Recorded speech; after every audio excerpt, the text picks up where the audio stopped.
नमस्कार, सुचित्राज होम किचनमध्ये मनपूर्वक स्वागत।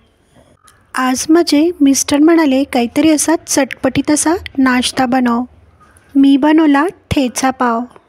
आजची रेसिपी आहे ठेचा पाव। चॅनलवर जर नवीन असाल तर चॅनलला प्लीज लाईक, शेअर, सबस्क्राईब जरूर करा।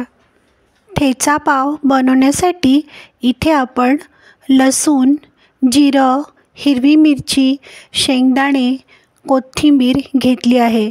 तसेच लादी पाव, 2 उकडलेले बटाटे, अमूल बटर, चीज घेतले आहे। गॅसची फ्लेम ऑन करून गॅसवर तवा ठेवला आहे। तव्यामध्ये 2 चमचे तेल टाकले आहे।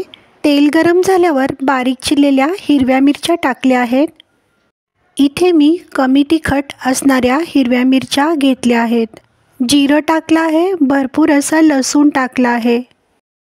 चवीनुसार मीठ टाकले आहे, शेंगदाणे टाकले आहेत। सर्व साहित्य 1 ते 2 मिनिटं मंद आचेवर छानसे परतून घ्यायचे आहे। बारीक चिरलेली कोथिंबीर टाकली आहे।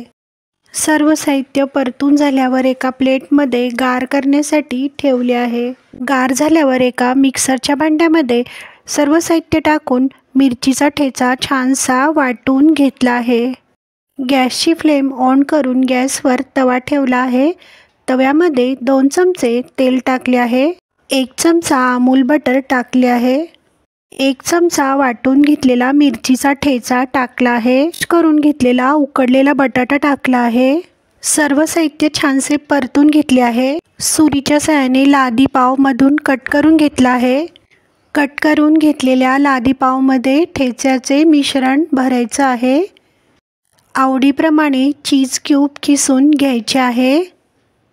1 ते 2 मिनिटं ठेचा पाव छानसा परतून घ्यायचा आहे।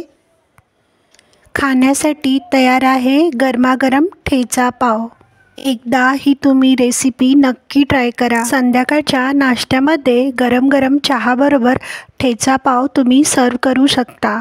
व्हिडिओ आवडल्यास व्हिडिओला लाईक, शेअर, सबस्क्राईब जरूर करा। कमेंट बॉक्समध्ये कमेंट करायला विसरू नका। पुन्हा भेटूया अशाच नवनवीन रेसिपीसोबत चित्राज होम किचनमध्ये। तोपर्यंत मस्त खा आणि स्वस्त रहा।